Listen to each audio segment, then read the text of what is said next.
Selamat pagi, siang, sore, malam, Pak. Kapanpun Bapak menonton, di sini saya Harun untuk Bobo hendak menjelaskan mengenai metode regresi, yang mana metode ini ada pada chapter 5 atau bab 5.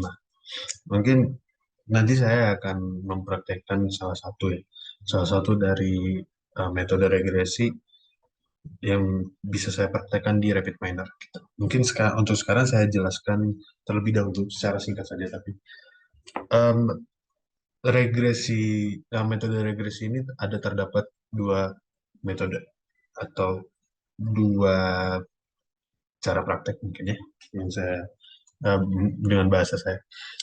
Yang pertama adalah regresi linear, yang kedua adalah regresi logistik. Mungkin saya jelaskan secara general aja. Regresi linear dan regresi logistik adalah teknik machine learning yang membuat prediksi dengan menganalisis data historis. Misalnya, dengan melihat tren pembelian pelanggan sebelumnya, analisis regresi dapat memperkirakan penjualan di masa mendatang sehingga Anda dapat melakukan pembelian inventaris secara lebih tepat. Nanti contoh yang hendak saya berikan adalah mengenai properti, tapi itu nanti. Oke, selanjutnya, teknik regresi linear secara matematis memodelkan faktor yang tidak diketahui, beberapa faktor yang diketahui untuk memperkirakan nilai yang tidak diketahui secara pasti. Agak pusing sedikit. Demikian pula, regresi logistik menggunakan matematika untuk menemukan hubungan antara dua faktor, kemudian menggunakan hubungan ini untuk memprediksikan nilai dari salah satu faktor tersebut.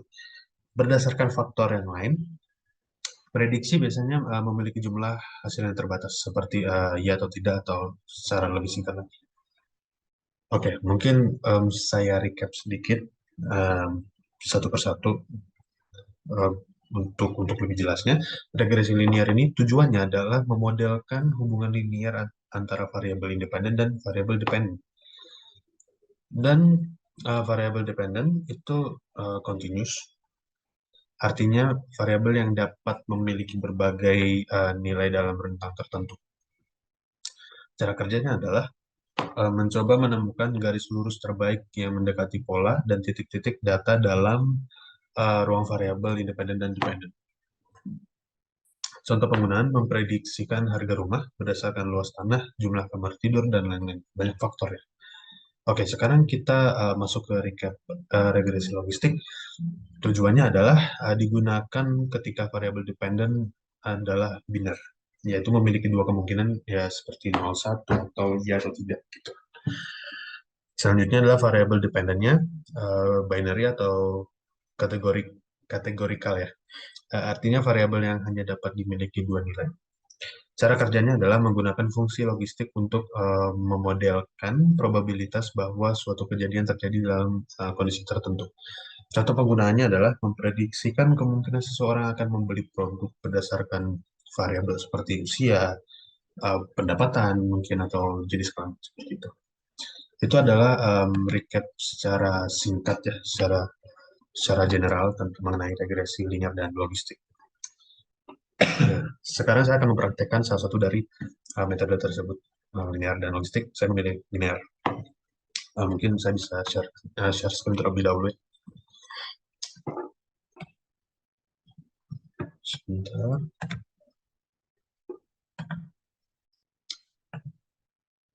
Oke, oke, oke. Ini kita masuk kepada impor data terlebih dahulu. Saya sudah mengimpor data sebelumnya, tapi belum saya masuk. Jadi untuk yang bingung impor data di mana, di sini di kursor di repository terus ada impor data di bawah tulisan repository. Kursor saya yang muter-muter ini, oke.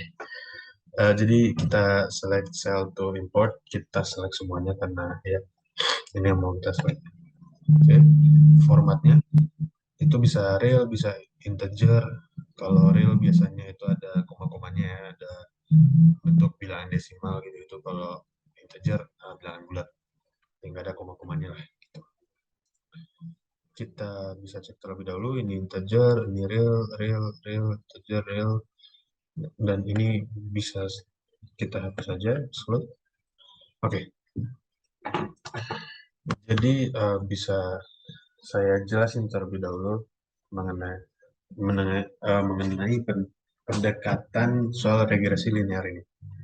Jadi soal regresi linear ini atau itu termasuk supervised learning, atau kita jangan jangan masuk ke situ dulu. Di sini ada nomor, di sini ada transaksi ya, history transaksi, terus ini ada umur rumah, terus ini ada jarak dari rumah sampai ke MRT, terus di sini ada number of toserba ya, nomor berapa banyak jumlah toserba. Kayaknya toserba yang terdekat dari rumah itu. Terus ini adalah price-nya. Jadi biar saya jelaskan terlebih dahulu. Di awal saya udah mention soal independen sama independen.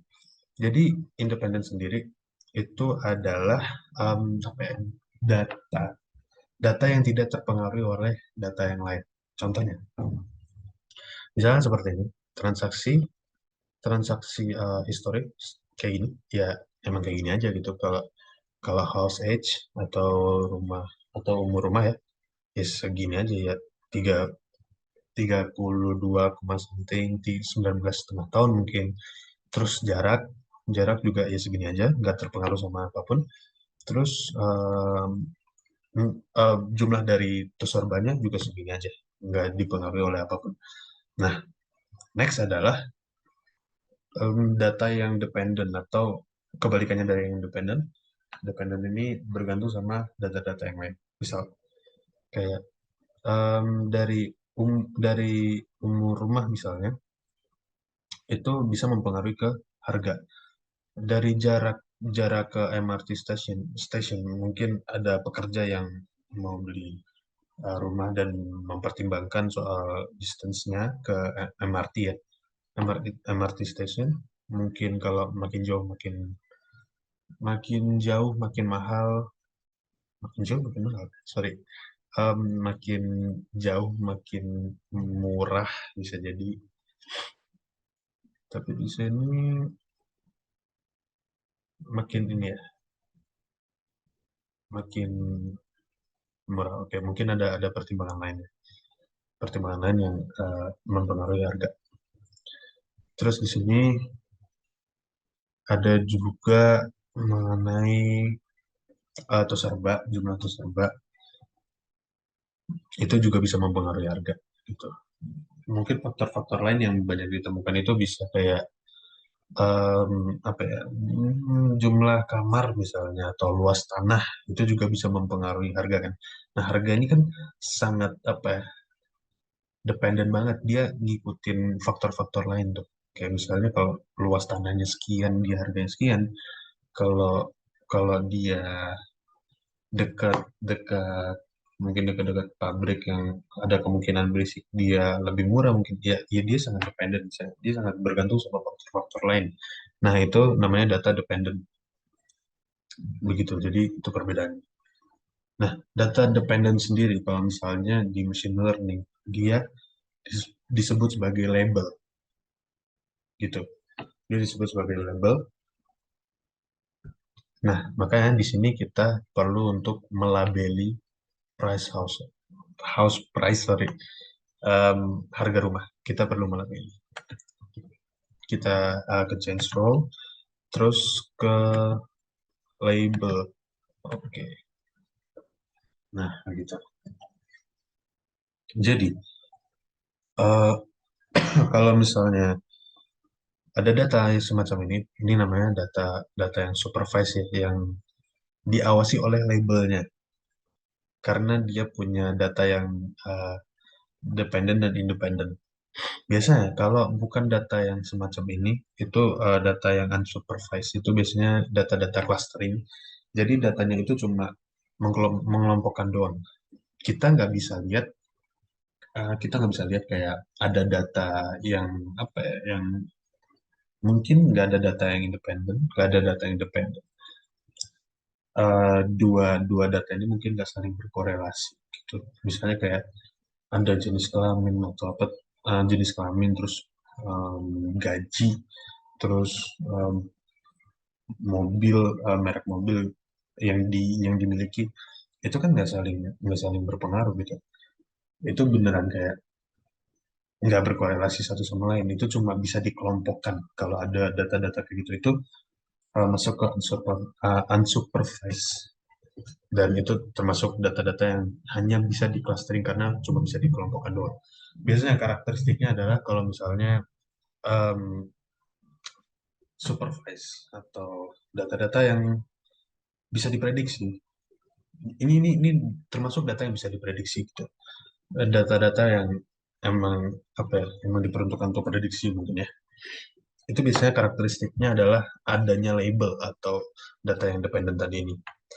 Terus untuk yang clustering tadi, karakteristiknya biasanya tidak ada label, tidak ada data yang dependen gitu. Seperti itu. Oke, mungkin bisa kita lanjut ya. Ini ke next saja. Ini local repository kita taruh di data finish. Oke, bentuknya resultnya kayak gini. Ini label dan ini data-data independen. Oke, kita masuk ke desain. Kita masukkan data kita. Oke, lalu kita perlu operator namanya split data. Data. Oke, ini operator split data. Jadi untuk apa split data itu? Split data untuk memisahkan antara data training dan data testing.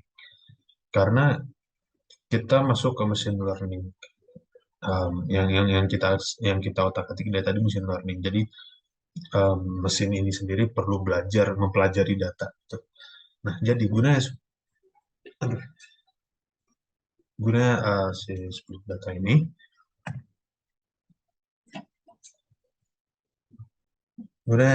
data ini, kita bisa kita bisa ke edit sini,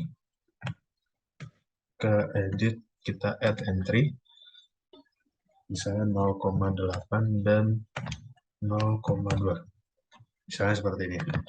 Jadi karena mesin perlu belajar, kita ngambil 80% dari data yang kita punya untuk dipelajari oleh mesinnya atau komputernya atau apapun.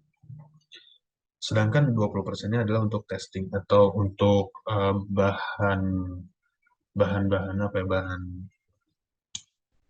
bahan komputer dalam mengolah data yang real gitu, untuk testing gitu. Jadi itu fungsinya. Oke, kita oke. Selanjutnya kita ke linear regression.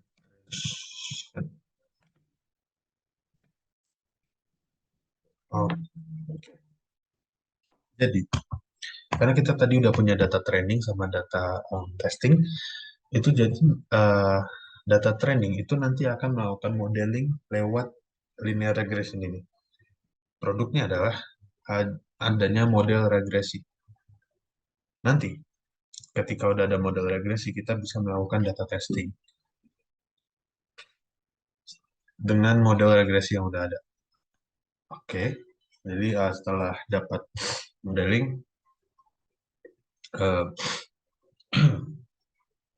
kita dapat modelingnya, kita taruh di apply model. Habis itu, untuk mengukur dari datanya, kita pakai performance yang regression. Karena kita menggunakan linear regression ya. Oke, sekarang kita sambung-sambung semuanya.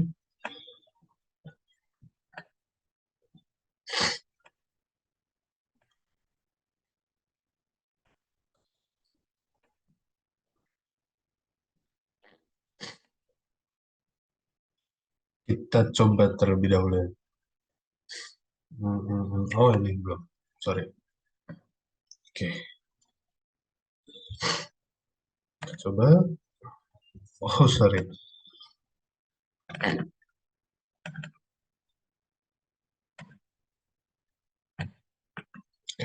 coba root mean square error.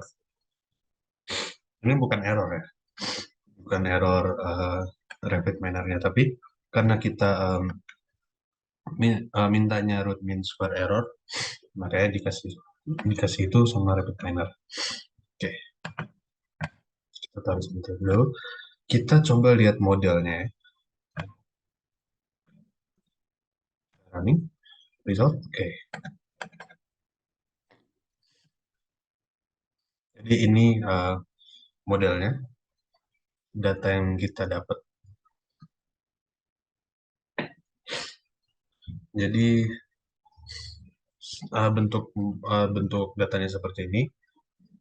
Ada transaction date, ada umurnya, distance tadi ke MRT station, habis itu sama ke Toserba.